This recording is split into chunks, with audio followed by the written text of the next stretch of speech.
Everybody say, trust God. Alam niyo po, trusting the Lord is the greatest expression of our faith. When we believe in the Lord and we claim to believe that we are believing and trusting in the Lord, naniniwala rin tayo na ang pagtitiwala sa Panginoon ay nangangailangan ng pagsuko. When you trust God, you are surrendering your need to understand.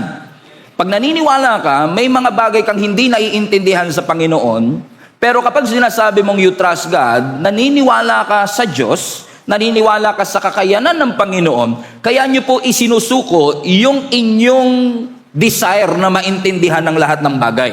Kasi kung kada liko, kung kada delay, kung kada detour ay nangangailangan tayo ng explanation, mahihirapan po tayong buong-buo nating maipagkatiwala ang ating sarili sa Diyos. If I may put it this way, hindi mo mapagkakatiwalaan ng Diyos hanggat nagdidemand kang maunawaan ang Diyos. Kung ang nais mo, lagi siyang naiintindihan sa lahat ng kilos at galaw ng Diyos, mahihirapan po talaga tayong magtiwala sa Panginoon ng ating buong puso. Sabi nga ng Proverbs 3 verse 5, trust the Lord with all your heart. Sa Bisaya, salig sa Ginoo sa tibuok mong kasing-kasing. Alright? Trust the Lord with all your heart, because trusting God is very important, because our life will not always explain itself. Kaya kailangan mo magtiwala sa Diyos, kasi may mga season sa buhay mo na darating na mako-confuse ka. May mga timing na parang ang bagal-bagal. May mga pintuang parang laging nakasarado, pero nire-remind tayo ng Panginoon ngayong araw na ito na ang Diyos ay may nakikita na hindi mo nakikita. In fact, kung titignan niyo po ang Biblia, makikita niyo na minsan ang mga ruta na gusto ng Diyos na tahakin natin ay hindi lagi pinakamabilis, hindi laging pinaka-efficient, hindi laging pinaka-logical. In fact, kabaliktaran. Minsan yung ruta ng Diyos laging mahaba, minsan yung ruta ng Diyos laging mabagal, at kapag titignan mo, napaka-inefficient. But again, may nakikita ang Diyos na hindi nakikita ng tao, kaya kailangan nating magtiwala sa Kanya. Okay, yan po ang context ng Exodus 13. Ang Exodus 13 po, ikinento po sa atin itong nation of Israel, nakakalaya lamang po mula sa generation of slavery mula sa Ehipto. Now, kung last Sunday pinag-usapan natin ang isa sa pinakamatinding milagro na ginawa ng Diyos, kung saan hinati ng Lord ang dagat na pula. You still remember kung kayo po nandito, no? Hinati ng Panginoon yung Red Sea para sila ay makatawid. Na imposible. Sa English, impossible. Okay? So yung Red Sea, impossible at impassable. Walang makakatawid talaga. Imposibleng matawid. So ibig sabihin, ito ay isa sa mga highlight ng deliverance ng Panginoon sa kanila sa Exodus 14. But you have to understand, we are now in Exodus 13. At agree ba kayo, bago 14, 13 muna. So ibig sabihin, kung yung Exodus 14, hinati yung dagat na pula, sa Exodus 13, hindi pa nangyayari yun. So ibig sabihin, pag tinignan mo yung buong context, lumaya ang nation of Israel, pero wala pang kahit anong dramatic na miracle na nangyari sa kanila. Wala pang Red Sea, wala pang manna from heaven, wala pang water from the rock, wala pang Jericho wall na bumagsak. Ibig sabihin, wala pang nangyayaring dramatic miracle, pero hindi ibig sabihin walang ginagawang powerful ang ating Panginoon. In fact, makikita po ninyo sa storya ng nation of Israel na yes, pinakain sila ng Panginoon nung nagugutom sila. Yes, pinainom sila ng Panginoon nung nauuhaw sila. Pero ang pinakaunang milagro ng Diyos ay hindi provision. Ang unang milagro ng Panginoon, direction. Kasi bago ibigay ng Lord ang kanilang pangangailangan, gusto muna ng Lord maging malinaw kung ano yung direksyon na dapat nilang tahakin. Kaya sa mga sabik na sabik dyan sa milagro, pero ayaw nyo ng guidance ng ating Panginoon, this is a lesson in and of itself. Minsan gusto natin yung pangako, pero ayaw nating sundan ang guidance ng ating Panginoon. But let me tell you this, a blessing is not a blessing if you cannot handle it. A blessing is not a blessing if you're not prepared for it. Ayaw natin na yung blessing ay maging burden, kaya kailangan natin ng gabay at guidance mula sa ating Panginoon. Okay. Ibig sabihin, bago dumating yung mana, direction muna ang kailangan nila. Bago dumating yung tubig, direction muna ang kailangan nila. Bago dumating yung provision, direction muna ang kailangan nila. Bakit? Kasi pinoprotektahan sila ng Panginoon sa bagay na hindi pa sila handa. Let me prove that to you. Verse 17, sabi ng Bible, when Pharaoh let the people go, I love this part, highlight this part, God did not lead them on the road through the Philistine country. Everybody read, though that was shorter. So notice, sabi ng Biblia, lumaya na sila, Pero kahit pala malaya ka, kailangan mo pa rin ng guidance. Kasi ang freedom na walang guidance is not freedom at all. If you cannot say no to ungodliness, will you call that freedom? No. When Pharaoh let the people go, meaning malaya na sila, and yet sa kabila ng kanilang freedom, inayaan pa rin nila ang Panginoon na maging leader nila, na maging GPS nila, God's positioning system. That they allowed God to guide them. Ano daw ang sabi ng scripture? God did not lead them on the road through the Philistine country. Highlight this part. Though that was shorter. Pansinin niyo mga kapatid ha, meron palang daan na maiksi. Meron palang daan na mabilis. Pero kahit na may daang mabilis, kahit may daang shortcut, kahit na may daan na mas convenient, hindi hinayaan ng Diyos na doon sila dumaan. In fact, kung titignan nyo ang Asian map, pakita mo nga yung map na, actually, from Egypt to the Promised Land, it will only take them 11 days to go through it.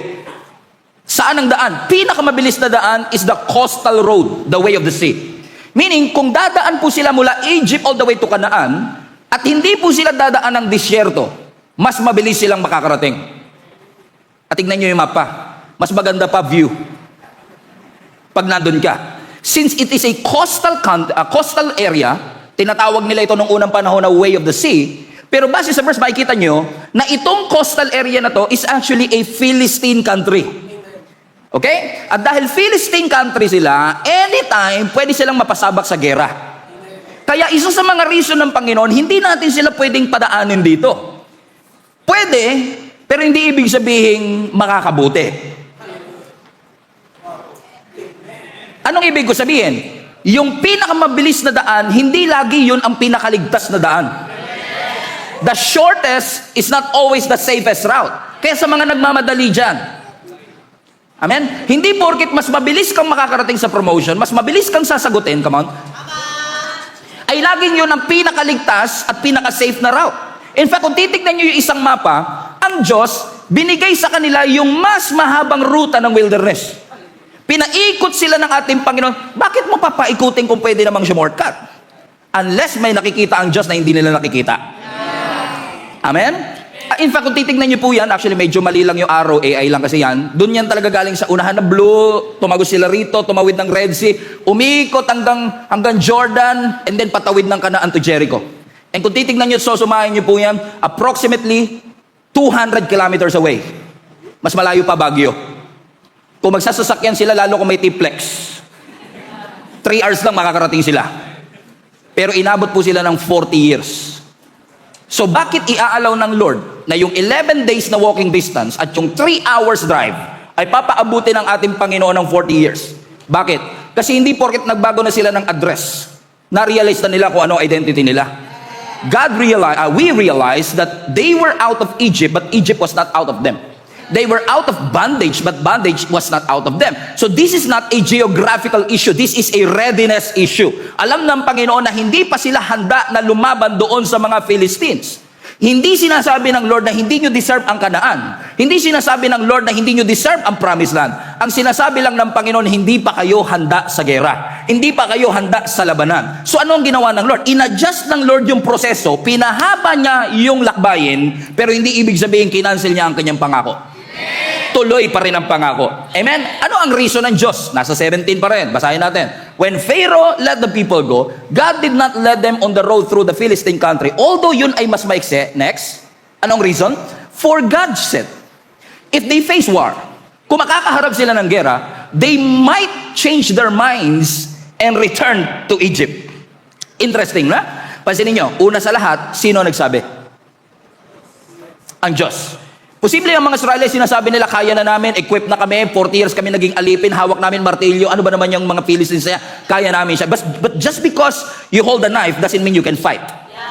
I mean, hindi porket kaya mong humawak ng weapon, ibig sabihin kaya mo nang makipaglaban. And God knows exactly what's happening. Kaya sabi ng scripture, Diyos mismo ang nagsabi, teka lang, wag natin silang padaanin sa mas malapit na ruta kasi kapag sila'y naka-encounter ng gera, kasi yung way of the sea is actually a Philistine country, pwede silang ma-discourage, magbago ang isip, at bumalik ng Egypt. Ano ang sinasabi ng Lord if I can paraphrase it? Ayaw ng Lord na i-expose sila sa isang laban na hindi sila handa. And that was not cancellation of the promise. That was not a rejection of the promise. That was mercy at work. Gusto ng Lord ipakita sa kanila na may awa ang Diyos sa kanila. Ibang-iba sa atin kasi tayo, gusto natin lagi yung mas mabilis na ruta, pero ang sabi ng Lord sa kanila, hindi. Alam kong may mas mabilis na daan, pero gusto kong mas malakas kayong bansa pagdating nyo doon sa promised land. Mukhang delay pag tinignan mo on the outside, pero protection niya ng ating Panginoon. Mukhang inconvenience on the outside, pero protection niya ng Panginoon. Mukhang closed door on the outside, but God was protecting you for a terrible mistakes. May nakikitang battlefield ang Panginoon na hindi ka pa ready. So trust the Lord with the route. Pag tinignan mo yung promotion, appealing. Gusto mong kuhanin agad. And yes, that promotion is good, but are you ready for the pressure? Yes, that relationship looks appealing. Ang ganda niya, ang pogi niya. Feeling ko bagay kami. Pero just because you want that relationship, it doesn't mean you are ready for the responsibility. Many years ago, dito sa church, doon pa sa lumang church natin, habang naglalakad ako, meron ako nakitang isang Alive Kids member natin na nagbubukas ng magazine na pang-wedding. Ano yung magazine na pang-wedding? Ano kapag kasi nagbabasa ka ng magazine na pang-wedding, kahit wala ka pang jowa, gusto mo na magpakasal eh. O, kasi nga, pag tinignan mo, ang ganda ng wedding gown, ang ganda ng wedding cake, ang ganda ng mga paraphernalia, so to speak, para ikaw ay maigasal. And pagdaan ko, sabi niya sa akin, Pastor Stephen, I want to get married na. At the age of 3. 3 years old. And yet, pag tinitignan niya yung magazine, parang gusto niya na magpakasal. Alam niyo kung bakit? Kasi pag tinitignan mo yung picture ng wedding, parang ang ganda tignan. Pero hindi niya nare-realize yung responsibility of getting married. So minsan, attracted tayo sa picture ng wedding, sa picture ng relationship goals, pero alam ng Lord kung ready ka na for the responsibility. And sometimes, God would preempt or block, no? Hahadlangan ng Panginoon yung mabilis na ruta, yung mabilis kang sagutin. Come on now. Parang walang mga single dito ha. Amen. Para ma-realize mong hindi ka pa ready for the responsibility, what God is trying to say is this: totoo ang pangako ng Panginoon, pero teka lang, ready ka na ba sa proseso? Yung iba naman, alam kong ready na kayo. Bilisan nyo naman. Sabi mo sa katabi mo, ikaw yung pangalawa. But this is fascinating. Nakbalik mo nga yung verse 17. Kung titingnan yung verse 17, sabi na scripture, when the Pharaoh let the people go, watch this, God did not lead them on the road through a Philistine country. So one of the reasons kung bakit hindi inalaw ng Lord na tumawid sila, because that way of the sea is actually a Philistine territory. Fasten your seatbelt. Now, Philistines. If you know your Bible, alam nyo na ilang beses nakalaban ng mga Israelites ang Philistines. I mean, this is in Exodus chapter 13, but many books later, alam natin that Samson fought the Philistines. King Saul fought the Philistines. David fought the Philistines and they won. Now, think about this. Why would God delay a battle na lalabanan pala ng mga Israelites in the future, pero ayaw ng Diyos na labanan nila ngayon sa Exodus 13? You know why? Kasi may mga future assignment ang Lord na alam niyang hindi ka pa ready sa season na ito. So sometimes God would block the enemy, hold that war, because God knows you're not ready for it. Pero pagdating ng panahon na ikaw ay naging handa, katulad ni Samson, ni King Saul, at ni David, darating ang araw na parang ikaw si David.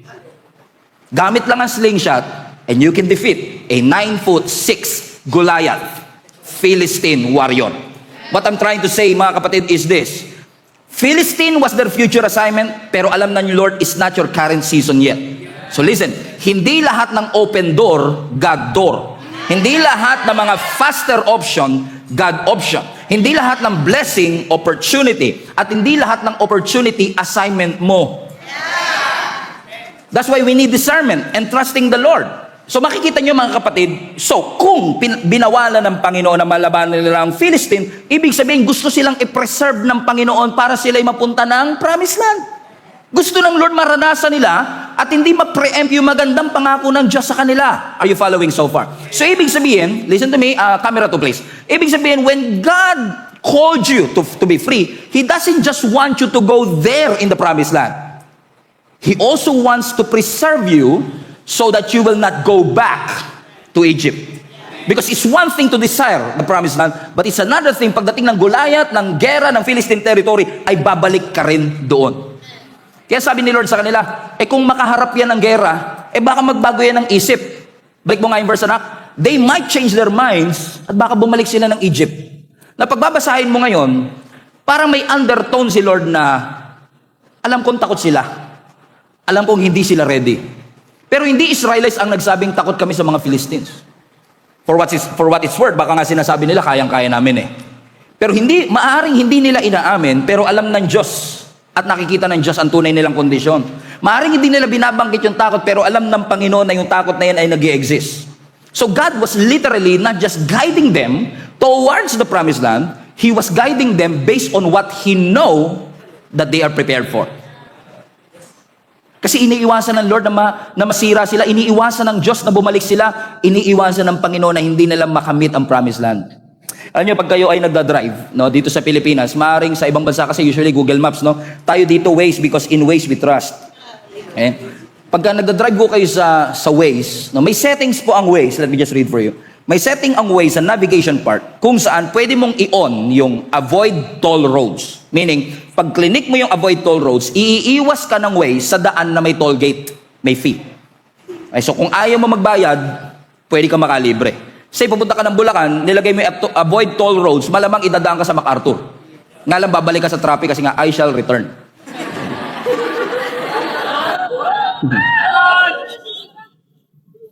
Balik kayo sa history. May isa pa rito, avoid freeway. Ibig sabihin, kung ayaw mo naman ng highway, pwede mo i-click to, hindi kanya pwedeng motor ka. At hindi pwede kasi nga, naka 160cc lang, hindi qualified doon sa expressway. So pwede mo i-click yung avoid freeway para hindi ka makadaan doon. Pwede mo ding avoid yung ferry kasi hindi ka naman bangka. Ganyan. So avoid... Alas stress na, sorry ha. Okay, so avoid toll roads, avoid ferries, avoid freeway. So pag clinic mo yan, i-redirect ka ngayon ng ways. Parang si Lord, no? Because God's ways are higher than our ways. Okay. So, pwede mong ilagay avoid toll roads, avoid ferry, avoid freeway, pero hindi ibig sabihin makaka-avoid ka sa traffic. Right? Pero alam mo, ang Panginoon siguro kung si Lord parang ways, magdadagdag siya sa dulo. Avoid distraction. Amen? Because God wants you to avoid distractions. God wants you na hindi mailaban o maisabak sa isang gera that is not winnable because God knows you're not prepared for it. Either you are too immature for it, too young for it, too emotional for it, too prideful for it. So God will sometimes do that to you. Which made me very grateful, honestly. Sabi ko nga kay Lord, ang bait mo talaga, no? Na-realize ko, ilan kayang mga disgrasya ang pinigilan ng Panginoon mangyari sa akin na wala akong kaalam-alam. Ilang kayang relationship ang hinarangan ng Panginoon na mangyari? Yung nasa high-hello stage pa lang kayo, hindi na kayo hindi na nasundan. Ang blinak ng Panginoon because God knows it might ruin your testimony. Ilang kayang opportunity ang dinelay ng Panginoon? Ilang kayang pintuan ang sinara ng Panginoon? Kasi alam ng Panginoon na hindi pa tayo ready dito. Naalala niyo po ba nung nawalan kayo ng trabaho para kayong mawawala sa katinuan? Kasi hindi niyo maintindihan bakit ako na-reject, bakit hindi ako tinanggap. Pero what if yung pagkaka-reject mo sa trabaho na yon is God protecting you from future stress? O kaya naman God protecting you for the destruction of your family kasi alam ng Panginoon na that job could ruin your family. Minsan, hinahabol natin yung mga taong umaalis, pero what if inahayaan ng Lord na umalis yung mga tao na yon because God wants you to save your peace? What if minsan inaalaw ng Panginoon na mawala yung opportunity na parang lumipad na lang siya na parang wala, pero protection ng Lord yun sa iyong integrity? What if sinara talaga ng Panginoon yung pintuan, dinelay talaga yon because He wants to save your calling? Sa unang tingin, parang bumabagal ka, parang nauuna sila, parang pakiramdam mo malaking setback, pero sa mata ng Diyos, He is saving you. Delay is not denial. Amen? If God allowed it to be delayed, hindi ibig sabihin cancel na ang pangako. He's not denying you of the promised land. Amen? Yun nga lang gusto ng Lord that you are ready and prepared kasi maganda ang pera. Shout out sa mga may gusto ng pera. Amen? Baka nagtitake notes yung angel, marinig kayo. Money is good. Sabi nga natin, we need cash. Money is good, pero kung yung pera naman, pag nakuha mo too early, ay magpi-finance ng weakness mo sa gambling. Weakness mo sa pornography, sa babae. Come on now. Why would God allow it to happen in the first place? Maganda siya, pero pag immature ka to handle it, baka lumipad lang to. At ang ending, magkautang-utang pa tayo. Maganda ang promotion, pero pag masyadong maaga, baka mag-create ng pride at lasunin ang iyong puso. Maganda ang influence, pero ready na ba tayo? Kasi pagka ikaw ay may influence, lahat i-scrutinate, and it becomes your insecurity. Are you getting what I'm saying, mga kapatid? Marriage is good. Relationships are good. Pero pag masyadong maaga, pwedeng mag-cause ng unnecessary pain.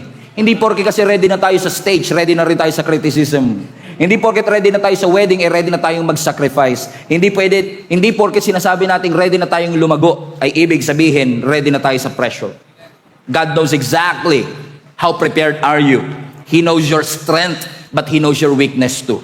So sometimes God would give you a route that is illogical, inefficient, but it doesn't mean it will not bring you to your destination.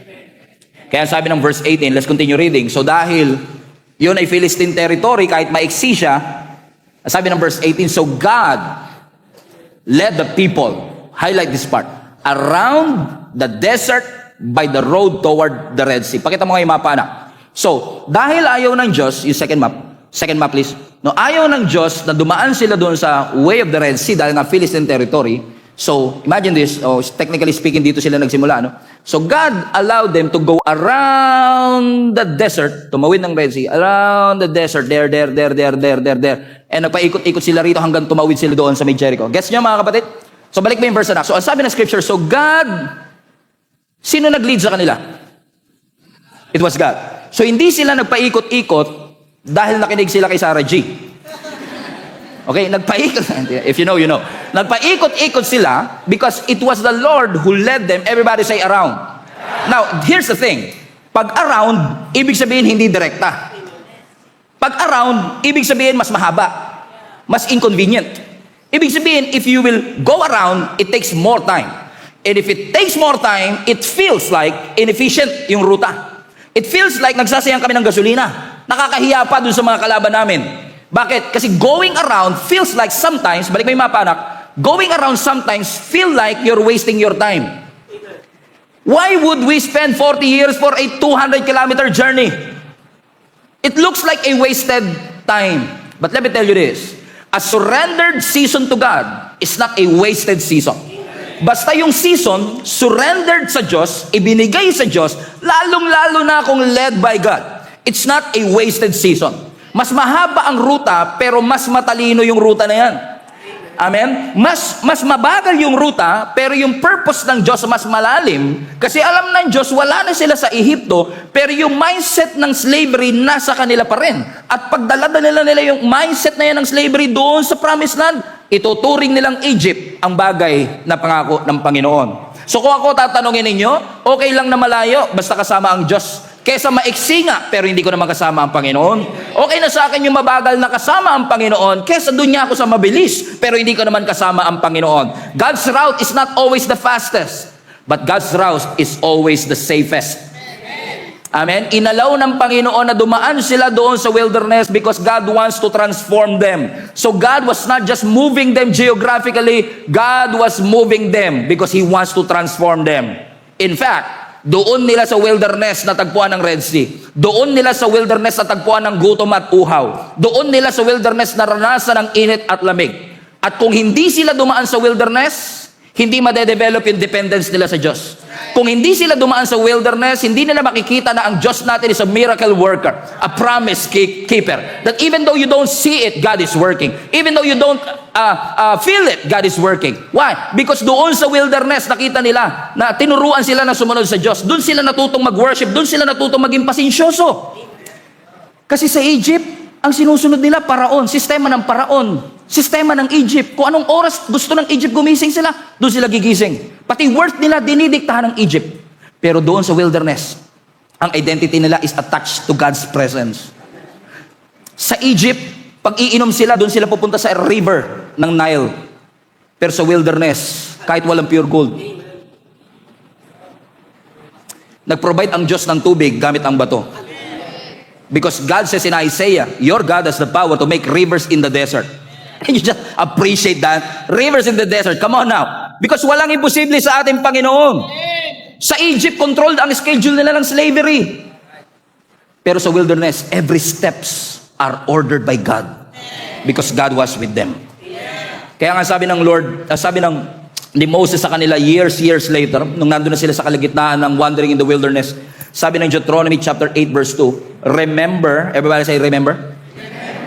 Remember how the Lord your God led you all the way in the wilderness these 40 years. If I may rephrase, i-contextualize natin, do you remember how the Lord led you all the way in the pandemic for 3 years.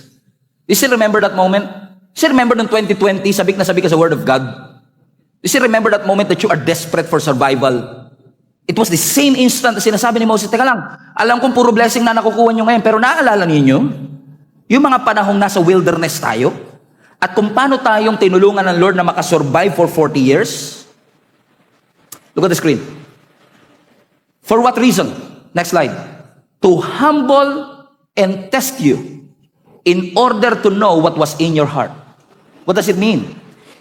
Hindi nagpa-power trip ang Diyos.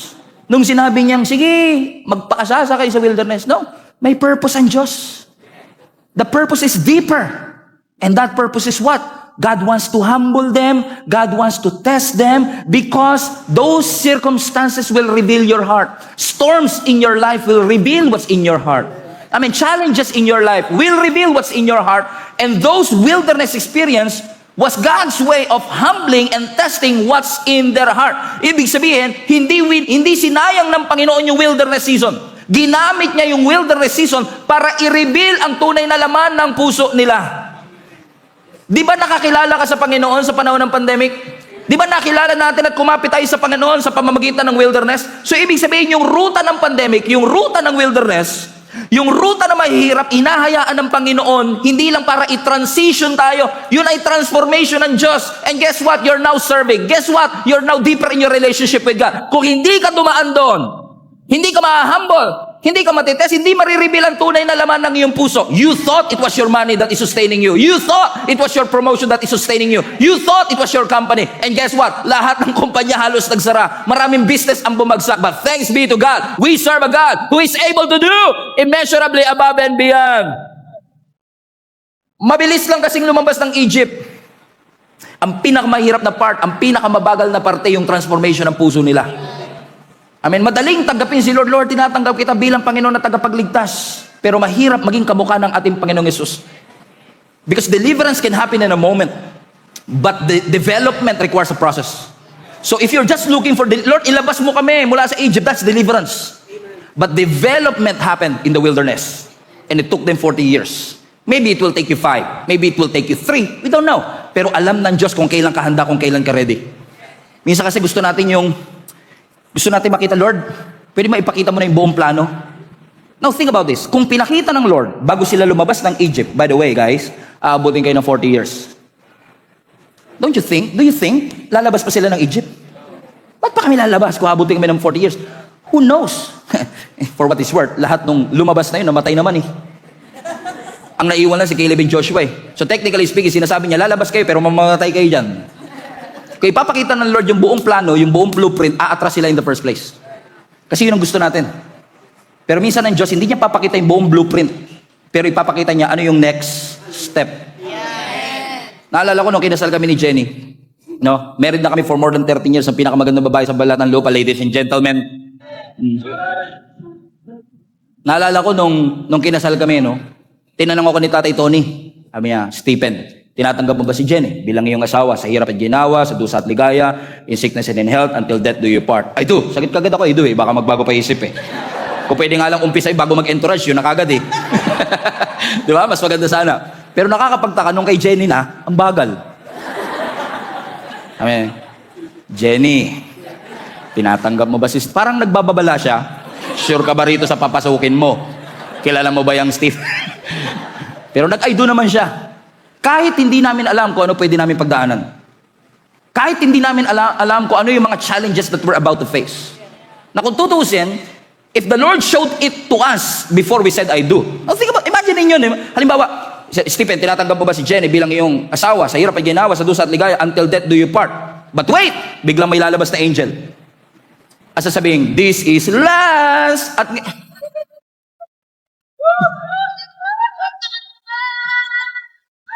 this is last. At ngayong araw na ito, ipapakita ko sa iyo, Pastor Stephen.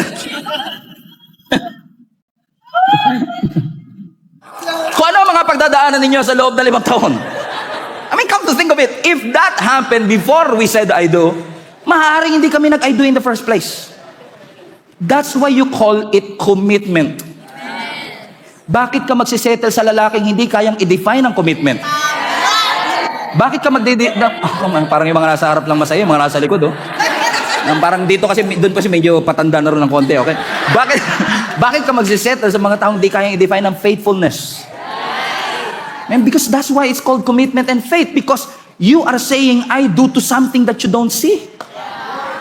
Kaya sabi mo, Lord, I have decided to follow Jesus. What made you decide to follow Jesus? You don't even know what you're going through. Pero nung tumagal na, Lord, I am determined to follow you.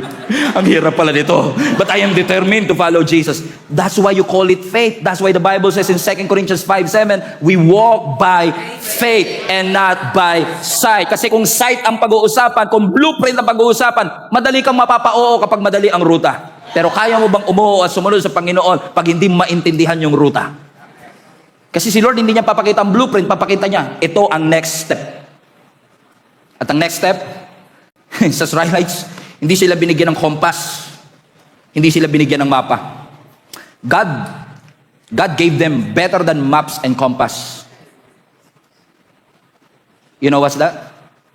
His presence. Amen? Sabi ng Biblia, let's look at verse 20, 21. Okay, 20. After leaving Sukkoth, they camped at Etham on the edge of the desert. By day, everybody read? By day, the Lord went ahead of them in a pillar of cloud to guide them on their way, and by night, in a pillar of fire to give them light, so that they could travel day and night. Watch this. Balik kami verse 21 na. By day, the Lord went ahead of them in a pillar of cloud. Meaning, it was the Lord Himself who became a pillar of cloud by day, and then a pillar of fire by night. Same presence, different expression. Same presence, different manifestation. Kasi kung naiinitan sila, here comes the pillar of cloud. If they need guidance, here comes the pillar of fire. Kasi kung kandila lang yon, kahit sobrang dilim, pag kandila, makikita mo naman, pero for 600,000 people, hindi mo makikita. Ang liit na masyado. That's why God, in essence, fabricated a new navigation system, which is called GPS, God's Positioning System. Kasi sabi ng Scripture, every time siguro napapagod sila, nahihirapan sila, pagtingin lang nila sa ibabaw at makikita nila yung pillar of fire. That is a visible reminder for all of them na hindi sila pinabayaan ng Diyos, hindi sila kinalimutan ng Panginoon, at hindi sila inabandon ng ating Panginoon. Amen? So kung kailangan nyo ng pillar of fire by night, here comes the presence of God. Kung gusto mo na pillar of cloud by day, here comes the presence of God. Kaya nga, nung tinawag si Moses, di ba? Ang sabi ni Moses, kapag tinanong po ko ng Paraon, kung sino ang nagsugo sa akin, ano isasagot ko? Ang sabi ng Lord, isagot mo sa kanila, I am that I am. Pag sinagot ko po yan, masasampal ako. Ano ibig sabihin ng I am that I am? What does it mean? I am that I am is like a blank check. You need healing? I am your healing. You need deliverance? I am your deliverance. You need freedom? I am your freedom. You need breakthrough? I am your breakthrough. So that's why His presence become a pillar of cloud if they need shade, and become a pillar of fire if they need heat. Ibig sabihin, parehong presensya, pero magkaiba na expression. And here's the greatest thing about this. Verse 22. And neither the pillar of cloud by day, nor the pillar of fire by night, left its place in front of the people. What does it mean? Hindi sila iniwan ng Diyos. If they feel lost, here comes the pillar of cloud and pillar of fire. Meaning, yung presensya ng Diyos hindi lang kasama nila. Yung presensya ng Diyos ang nagsilbing ways nila. When to turn, what to do, when to walk, when to stay. Notice, in front of them, not behind them. Because God was not just your memory. Not beside them, because God is not just your comfort. It was in front of them because God is their navigation system. God is their guide. God is their guide. And I know, many of you needs guidance in this house. Marami sa inyo nangangailangan ng anong guidance? How can I decide for this specific challenge or situation that I am in? But God wants to remind each and every one of you, if you hold on to the Lord, if you trust the Lord, He is your guide. Sa panahong natatakot ka, kasama mo ang Panginoon. Sa panahong takot ka, kasama mo ang Panginoon. Sa panahong pagod ka, kasama mo ang Panginoon. Sa panahong parang ang tagal-tagal ng ruta, ang tagal ng promotion, ang tagal ng breakthrough, ang tagal ng miracle, ang tagal na pagalingin ka ng Panginoon, He was there. So God's presence was in front of them to remind them, you can trust me. You can trust God's route. Kasi yung presence ng Lord ang nagdala sa kanila sa ruta na yon. May mas maiksi, pero dinala sila sa mas mahaba. At doon sa mahabang ruta, kasama yung Red Sea. Doon sa mahabang ruta, doon sila nagutom. Doon sa mahabang ruta, doon sila nauhaw. Doon sila nainitan, doon sila nalamigan. At pag tinignan mo ang Red Sea, para sasabihin, diba, sabi nga nila last Sunday, di ba? Ang liit ba ng sementeryo sa Egypt at dinala nyo pa kami rito para kami patayin? Kasi mukhang dead end ang Red Sea, mukhang sinet up sila for an ambush. Pag lumingon sila sa likod, nandun ang Egyptian. Pag tumingin sila sa harap, nandun ang Red Sea, they were literally trapped. And then, God made a way where there seems to be no way. So the Bible says, nung tinaas ni Moses ang kanyang tungkod, hinati ng Panginoon ang Red Sea. So listen to me, kung hindi sila pinadaan sa mahabang ruta, walang Red Sea. Kung hindi sila pinadaan ng Panginoon sa mahabang ruta, walang manna from heaven. Walang water from the rock. Walang walls of Jericho. What does it mean, mga kapatid? Yung Red Sea na akala nating trap, yung mana na akala nating challenge, ay parte ng testimony nila. Remember, even Rahab heard.